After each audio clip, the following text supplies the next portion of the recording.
के नाम आज बता देंगे भजनलाल यहाँ का रहने वाला क्या भजनलाल है, हम बता देंगे भजनलाल क्या चीज है, किस घर के बिलोंग करता है, क्या है वो। गाली नहीं कि आरक्षण समय पर दे दो, ये जाट है, ये रेल की पटरियां नहीं फाड़ेंगे, पूरा रेल स्टेशन उखाड़ के फेंक देंगे। बदन मेरा मिट्टी का, सांसें मेरी उधारें। बदन मेरा जाट हूँ, बदन मेरा मिट्टी का, सांसें मेरी उधारें।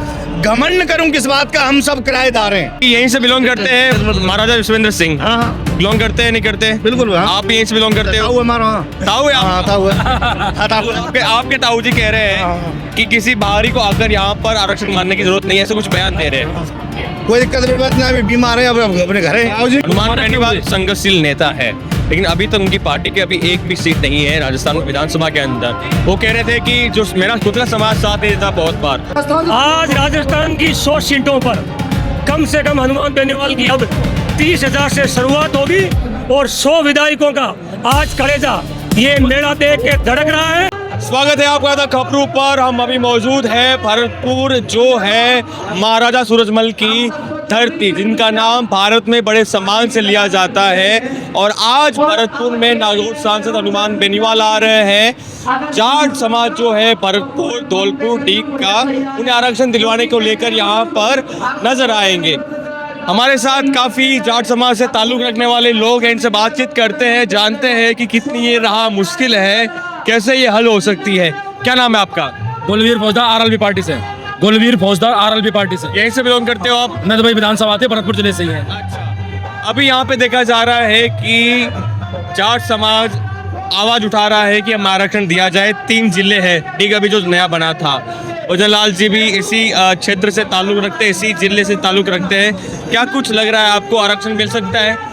आरक्षण हमें मिलेगा क्योंकि हमारी एकता देख करके सरकार घबराई हुई है और इसी घबराहट दिख रही है कि चारों तरफ आप देख सकते हो प्रशासन अलर्ट मोड पे है, क्योंकि जाट ने जब हुंकार भरी है दिल्ली हली है और ऐसी आवाज़ हमारी जाट एकता देख करके आ सकती है। आज हमारी लड़ाई लड़ने के लिए नागौर के सांसद रालोपा पार्टी के सुप्रीमो हनुमान बेनीवाल जी हमारी लड़ाई में हमारे साथ आ रहे हैं और आज जाटों की पूरी एकता, पूरा हुजूम आपके सामने है। आप देखो सड़कों पर, देखो पूरा भरतपुर जाम कर रखा है। गांव-गांव से निकल के महिलाएं, बच्चे, यहाँ तक कि बड़े बूढ़े सारे आए हुए हैं। आज हमारी एकता का परिचय देंगे और आज दिल्ली हिलाने का काम करेंगे। महाराज सूरजमल के जो पीढ़ी है उन्हीं से ताल्लुक़ रखते हैं महाराजा विश्वेंद्र सिंह, जो यहाँ से बिलोंग करते हैं, कांग्रेसी लीडर है। वो कह रहे हैं कि किसी बाहरी को यहाँ पर आने की जरूरत नहीं है, नीड नहीं है, हम खुद ले सकते हैं आरक्षण। नहीं, ऐसा कुछ नहीं है। उनकी तरफ से एक स्टेटमेंट आया था कि महाराज साहब ने ये स्टेटमेंट दिया गया हम बाहरी को लड़ाकर नहीं चाहते, लेकिन हम महाराज साहब से ये चीज़ पूछना चाहते हैं कि आपने हमारे लिए क्या किया है। आपने सिर्फ हमें गुमराह करने के अलावा दूसरा काम नहीं किया। समाज हमेशा गुमराह होता है आपकी बातों से। आपने आज से अभी उन्होंने एक पोस्ट करके जो वायरल किया था कि उसमें उन्होंने बताया कि सरकार को हमने चिट्ठी लिख दी है, केंद्र सरकार को, लेकिन हमें ये बताइए 2.5 साल का टाइम हो गया। जैचौली पे हमारा आरक्षण चल रहा था, उस टाइम पे ये लेटर जारी हुआ था चिट्ठी वाला, उसके बाद 2.5 साल में भी सरकार नहीं सकी। हमारी फाइलें धूल जम रही हैं दिल्ली में जाकर के, उन पे कोई कार्रवाई नहीं होती। हमारा कानूनी दाव से नहीं, अब हमारा जंग मैदान बना करके हम इस पे आरक्षण लेंगे। अच्छा, खुली चेतावनी बीजेपी सरकार को, हम उनसे लेंगे, चाहे हम वोट की चोट से लें, लेकिन हमें हमारा हक चाहिए। हमारा हक आरक्षण है, हम लेके रहेंगे, लेके रहोगे। नागौर से बिलोंग करने वाले हनुमान बेनीवाल यहाँ आ रहे हैं, सांसद है। आपको लगता है कि वो यहाँ आकर भाषण दे और फिर आपको सबको कहे कि हम आरक्षण को लेकर आपके साथ है, लड़ाई लड़ेंगे, सदन में उठाएंगे, लेकिन आपको लग रहा है ऐसे आरक्षण मिल जाएगा? बिल्कुल मिलेगा। आज सरकार घबराई हुई है, सरकार इस चीज़ में है और अगर आज हमारे बेनीवाल जी यहाँ पे आते हैं तो कहीं ना कहीं हमें इसका 80% फायदा मिलने वाला है। इसको 100 बनाने के लिए आज चाहे बेनीवाल जी दिल्ली की तरफ कूच करें, चाहे जयपुर की तरफ कूच करें, कहीं ना कहीं करेंगे, प्रशासन को घुटनों के बल पर लाएंगे। क्योंकि आपने देखा होगा हनुमान बेनीवाल जी ने जब जब आंदोलन किए सरकार को घुटने के बल बैठाया है और कहीं ना कहीं आज भी सरकार को घुटने के बल बैठ करके जाटों की मांग को मानना पड़ेगा। ये हमारा हक है, अधिकार है। क्योंकि एक चीज़ सोचने वाली बात है, राजस्थान के अंदर बेटे एक ही हैं, एक ही माँ के बेटे हैं सारे, लेकिन उनके साथ सौतेला व्यवहार किया जा रहा है। एक ही जिले के 2 बेटों को अलग अलग क्यों किया जा रहा है? राजस्थान में अदर जिलों में सबको आरक्षण है, लेकिन 3 जिलों को आरक्षण नहीं दे रखा। क्यों भाई? हम जो दुश्मनी है क्या? हमने हमारा क्या बिगाड़ा इनका? उन्होंने बोला जब आरक्षण हमसे छीना था कि यहाँ पे सारे राज परिवार रहता है, तो राज परिवार पूरा राज परिवार थोड़ी है, गरीब वर्ग का भी, किसान वर्ग भी रहता है, हर किसी को आरक्षण जरूरत है। आरक्षण हमें चाहिए, ये हमारा हक है, हम इसे लेके रहेंगे। और आज हमारे नेताजी आएंगे तो देखना कि सरकार को कैसे घुटनों के बल बैठा करके आरक्षण न्याय दिला के ही जाएंगे। नाम क्या आपका, आगे आइए। वो न्याय योद्धा हैं, न्याय दिला के ही जाएंगे। और हम अपने अधिकार की लड़ाई लड़ रहे हैं, वो हमारे साथ हैं, हमारे भाई हैं और उनका सम्मान है। जी, क्या नाम है भाई साहब आपका? वीडियो बनाया हम, वीडियो बना देंगे भैया, आप देख लेना। पहले हम लोग हेलो जी बताइए, क्या नाम है आपका? मेरा नाम रामदेव धोड़िया है, मेरठ सिटी नागौर से मैं आया हूँ। मंच के माध्यम से तो राजस्थान सरकार और केंद्र सरकार को निवेदन किया जा रहा है, लेकिन जाट युवा इस पश्चिमी सरकार और मोदी सरकार को आगाज करती है कि आरक्षण समय पर दे दो। ये जाट है, ये रेल की पटरियां नहीं फाड़ेंगे, पूरा रेलवे स्टेशन उखाड़ के फेंक देंगे। यहाँ से बिलोंग करते हैं मुख्यमंत्री भजनलाल शर्मा, तो आपका कोई प्रतिनिधि मंडल कोई गया उनके पास कि हमें आरक्षण दिलवाने में आप क्या कुछ सहायता कर सकते हो, सहायता कीजिए। हम हनुमान बेनीवाल के गृह जिले से बिलोंग करते हैं। थोड़ी देर के अंदर न्याय योद्धा यहाँ आ रहा है। यहाँ तो पश्चिमी सरकार समय पर जाग जाए, नहीं तो वो 2 घंटे के बाद में जगा देंगे और आरक्षण छीन लेंगे, क्योंकि ये हमारा हक है, कोई भीख नहीं है। जो हाँ, बड़े उतावले हो रहे हैं भैया बोलने के लिए।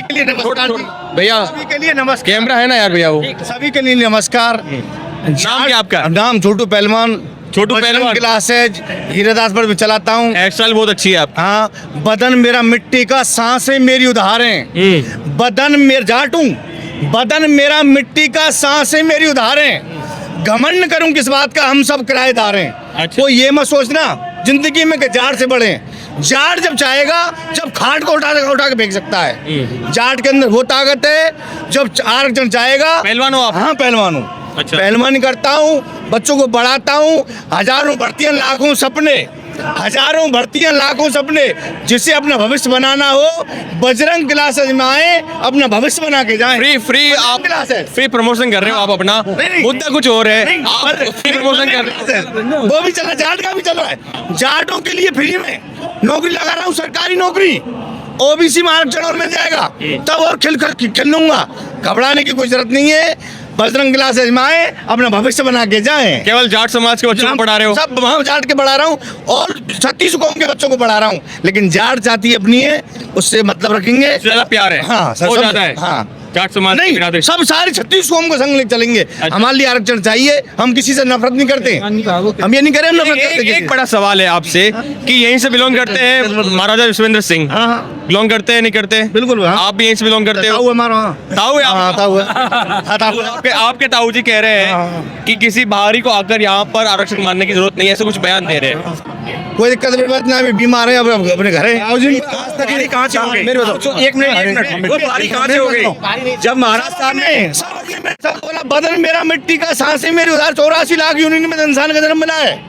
84 लाख यूनियन में से लाख कितनी होती है, उसमें से इंसान का जन्म मिला है। बदन मेरा मिट्टी का, सांसें मेरी उधार है। घमंड करूं किस बात का, हम सब किराएदार हैं। कोई घमंड नहीं करने की जरूरत है, हम सब एक भाई भाई हैं। आप शायरी भी बहुत अच्छी करते हो, शायरी भी करते हो। जैसे आपने बताया कि अभी हमारे महाराज साहब ने उनको बारी बोला, तो हमें ये बताइए, जब जब भरतपुर पर कोई बात आती है तो सबसे पहले हनुमान बेनीवाल जी सदन से लेकर सड़क तक भरतपुर का नाम लेकर के न्याय की लड़ाई लड़ते हैं। हमारे चाटा की लड़ाई के लिए सदन में भी जब मुद्दे की बात आती है, उन्होंने क्वेश्चन किए, चाहे विधानसभा ले लो, चाहे सदन ले लो।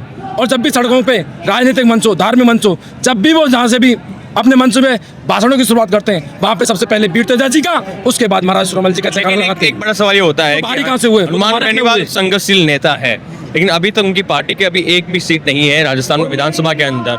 वो कह रहे थे कि जो मेरा खुद का समाज साथ नहीं था, बहुत बार साथ देखो बेनीवाल जी के साथ है, कोई कारण बस लोकतंत्र है, लोकतंत्र में उनको सीटें नहीं मिल पाई। लेकिन आने वाले 28 में आप देख लेना, उनका जो जलजला पूरे राजस्थान में उठेगा।